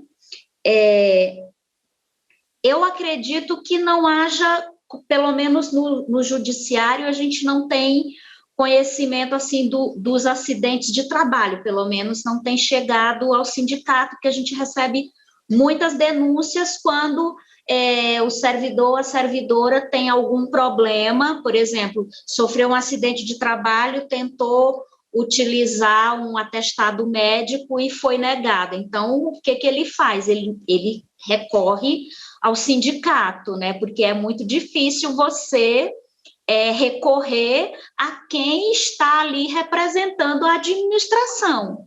Então, eu não vou reclamar, por exemplo, com o médico, com o profissional que me negou aquela licença, porque aquela pessoa, ela foi colocada ali, ela está atuando em nome da administração. Então, é uma dificuldade que é sempre trazida para o sindicato. Uma outra coisa que é muito problemática com relação ao teletrabalho no judiciário é com relação às horas extras, né? Isso que a Vanessa falou, que o tempo que a pessoa economiza é exigido dela que ela trabalhe, que ela esteja à disposição. Na Justiça Eleitoral, por exemplo, não há uma regulamentação do teletrabalho como há nos outros tribunais, pelo CNJ. Então, o que aconteceu ano passado para a execução das eleições? Todo mundo foi para o teletrabalho e, por conta de organização das eleições, que é toda uma mega hiperestrutura, tiveram que trabalhar horas a fio além da sua jornada de trabalho, sem que isso fosse computado como hora extra. Quando foi, depois de muita briga do sindicato, o que aconteceu? Eles estipularam um número X de horas, não pode extrapolar esse horário. Depois começaram a pedir relatórios, então começaram a pedir relatório de quais as atividades que estavam sendo desenvolvidas para justificar a hora extra, sendo que eles sabiam perfeitamente quais eram essas atividades que estavam sendo desenvolvidas. Então, o próprio judiciário cria situações passíveis de serem recorridas ao próprio judiciário, né? Então, o judiciário cria muitas demandas, porque isso depois pode gerar uma série de demandas judiciais, né, para definir isso, porque ao invés de você pensar a coisa antes, você coloca ela na ordem do dia e deixa que os problemas apareçam, vai jogando a sujeira para debaixo do tapete, vai escondendo e dizendo que é tudo lindo e maravilhoso. Era isso, obrigada. Bom, vou me arriscar a responder a pergunta do Felipe, e se você quiser me ajudar também, Evelise, né, quando ele fala sobre as políticas públicas para potencializar o acesso à inclusão digital, né? O Felipe, ele estuda a uberização, esses trabalhos tecnológicos por meio de plataformas, né? Felipe, eu penso que algo que foi gestado nesse momento da pandemia, né, por alguns grupos, alguns movimentos sociais, seria essa ideia do acesso, né, da internet e dos dispositivos. Então, a Evelise é do EFPR, eu vi os institutos federais fazendo essa campanha entre professores, inclusive, para doação de computadores e pendrives com internet para os alunos, etc., né? Mas eu acho que, novamente, o delineamento de desigualdade nesse país, ele coloca alguns pontos ainda anteriores nesse debate, né? Tenho tido relatos, por exemplo, de professoras que têm que repetir a aula, porque o aluno até tem o dispositivo, mas o dispositivo é o celular do pai, que o pai chega do trabalho, né, à noite, e aí essa professora tem que repetir a aula à noite para aquele aluno, e ela o faz porque não quer deixar aquele aluno de fora, né? Ela não teria uma obrigação, vamos dizer assim, a obrigação seria do aluno de estar presente naquele momento, né? E aí o que acontece também? A gente tem visto alguns espaços educativos fazerem aulas assíncronas, né? Eu tenho um colega também que é substituto num instituto federal, que ele me disse, olha, eu não tenho nenhuma aula em tempo real, eu gravo todas, né? Aí a gente vai entrar em outras discussões também sobre propriedade intelectual, né? Sobre alguns casos que nós temos visto aqui em São Paulo de universidades privadas que têm contratado o professor para ser conteudista nesse sentido de produzir um material, e esse material ele é reproduzido ad infinito e o professor demitido, né? Então, a gente tem aspectos em relação à precarização do trabalho que eu penso que são anteriores, mas que devam estar, na verdade, em paralelo, né? O debate deva estar acontecendo junto com esse do acesso a meios digitais, né? Mas quando eu digo questões anteriores, é porque a gente está lidando com coisas de século XIX em pleno século XXI, né? Porque a gente ainda fala de trabalho infantil, de trabalho análogo à escravidão, de pessoas com insegurança alimentar, né? Parece que a internet é uma coisa não desse século ainda, né? Mas o futuro, né, e esse presente estão convivendo com o passado aqui no Brasil, né? Se a Evelise quiser colocar alguma coisa, eu ia só colocar uma consideração, uma pimentinha no debate que a Vanessa e a Luciana trouxeram para nós, que é a questão de que alguns espaços de trabalho têm feito o controle da jornada por meio dos VPNs, inclusive, né, em que a pessoa acessaria ali e deveria ficar logada naquele VPN o tempo inteiro. Então, se houver alguma instabilidade na internet, por exemplo, esse trabalhador acaba tendo que justificar depois, né, o porquê que ele não esteve logado ali naquele tempo.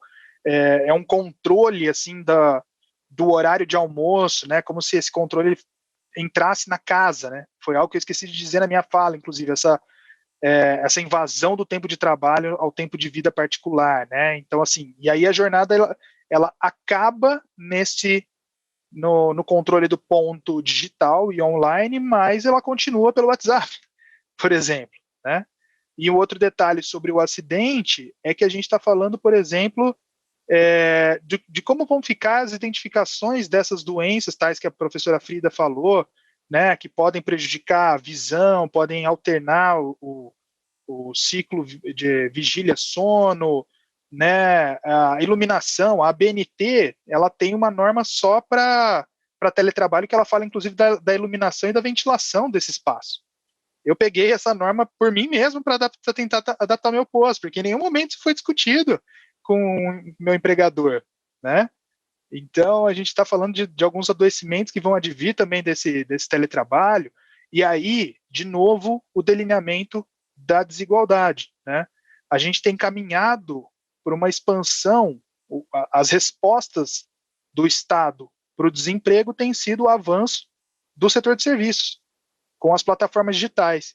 E aí tem muita gente que vai estar trabalhando em teletrabalho sem serem necessariamente empregadas de alguém especificamente, e estão à mercê, né, do que tiverem de condições de trabalho. Bom, as próximas 3 perguntas, 2 delas são enviadas pela mesma pessoa, que é a Beatriz Rocha. A Beatriz se apresenta para a gente, ela é graduanda em Educação Física e ergonomista certificada pela ABERGO, Associação Brasileira de Ergonomia. A Beatriz, ela diz assim para a gente: juridicamente falando, como será feito o cumprimento e a fiscalização das NRs no ambiente do teletrabalho? Principalmente adequações de higiene ocupacional, fatores psicossociais, sobrecargas mentais e etc.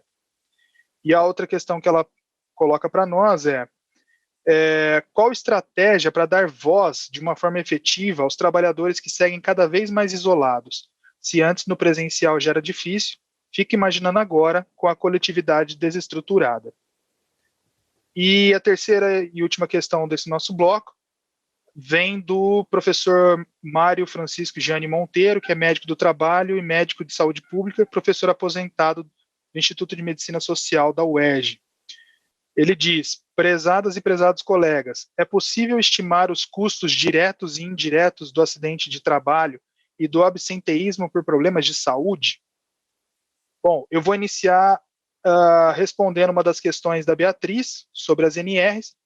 Eu quero dizer que eu também sou filiado à ABERGO, e inclusive estou indicado pela ABERGO na comissão tripartite paritária pela bancada dos trabalhadores, discutindo as NRs, e estamos tendo reunião, inclusive, desde sexta-feira.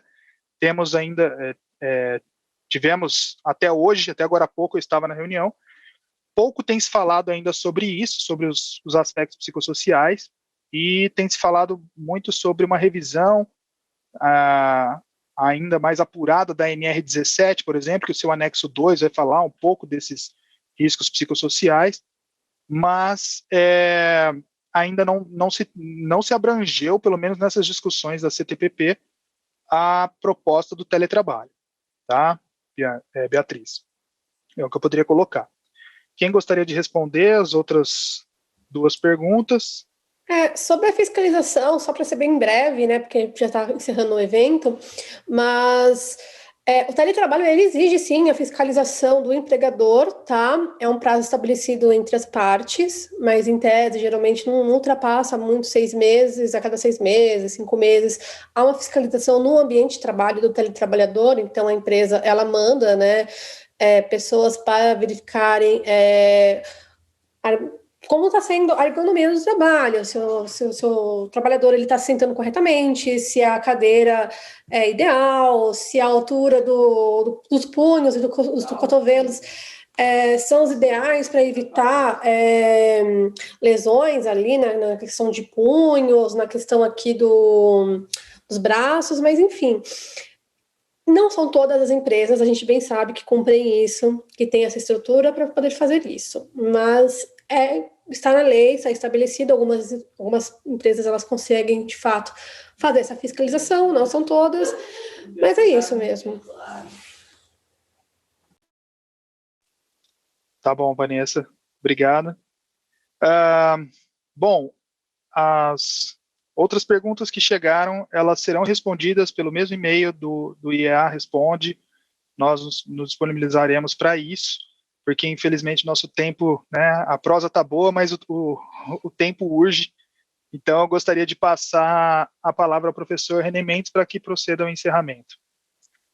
Bom, em primeiro lugar, queria agradecer a todas as palestrantes que aqui brilharam esta tarde, né? E foram 2 horas de intensas contribuições. Muito obrigado a vocês todos, ao Bruno, a Vanessa, a Luciana, a Evelise, e também agradeço uma vez mais a equipe do IEA, que viabiliza este evento com qualidade, com infraestrutura e com apoio importantes. E aproveito a oportunidade para, primeiro, só saudar o professor Mário Gianni Monteiro, que fez essa pergunta que não foi respondida e que eu até vou responder a você, talvez por via direta. O Mário além de ser um conterrâneo do gaúcho, ele é um pesquisador conhecidíssimo, que trabalha no Rio de Janeiro, e fomos colegas do curso de Saúde Pública em 1973, na Faculdade de Saúde Pública da USP. E nós temos acompanhado por lá, pelas comunicações, e ele é uma pessoa que se dedicou à saúde pública e a estudos demográficos, e, enfim, tenho grande apreço e respeito pela sua carreira, Mário, assim como você tem com a minha carreira também. O seu assunto não dá para responder em 1 minuto, e que é sobre custos diretos e indiretos dos acidentes e das doenças relacionadas ao trabalho. Temos alguns estudos, algumas estimativas, e a Previdência Social tem alguns dados, mas Previdência hoje significa uma fração minoritária do universo de trabalhadores e trabalhadoras que se acidentam e que adoecem em função do trabalho. Eu me comunico com você, Mário, e vamos continuar esse diálogo. Eu agradeço muito por você estar presente. A sua presença aqui nos confere prestígio e é um indicador da importância, da relevância deste evento, além dos números que eu já recebi, que estávamos com cerca de 80 pessoas simultaneamente assistindo, fora outras que mandaram mensagens de gostei ou aplausos, enfim, formas de dizer que estavam acompanhando e apreciando este evento. Com isso, também eu já aproveito para convidar, dia 28 de julho, vai ser o nosso próximo evento, vai ser o 15º Encontro Científico, e sempre uma quarta-feira, sempre às 16 horas, e eu aproveito para agradecer finalmente ao Bruno, que conduziu com maestria. Eu sabia que ia dar certo, e eu estimulei que ficassem com os mais jovens, porque, na verdade, esta é a função dos mais idosos, e estimular que os jovens os substituam e sigam os percursos certamente com mais brilho, com mais tecnologias e domínios, inclusive, da própria informática, que aqui foi tema esta tarde. Muito obrigado uma vez mais. Desculpa. E eu encerro agradecendo uma vez mais os palestrantes, debatedores, o Bruno, a equipe do IA, e os que participaram e estão até esse momento também, ou vão assistir posteriormente este evento. Muito obrigado, boa tarde, boa noite. Damos por encerrado. Muito obrigado.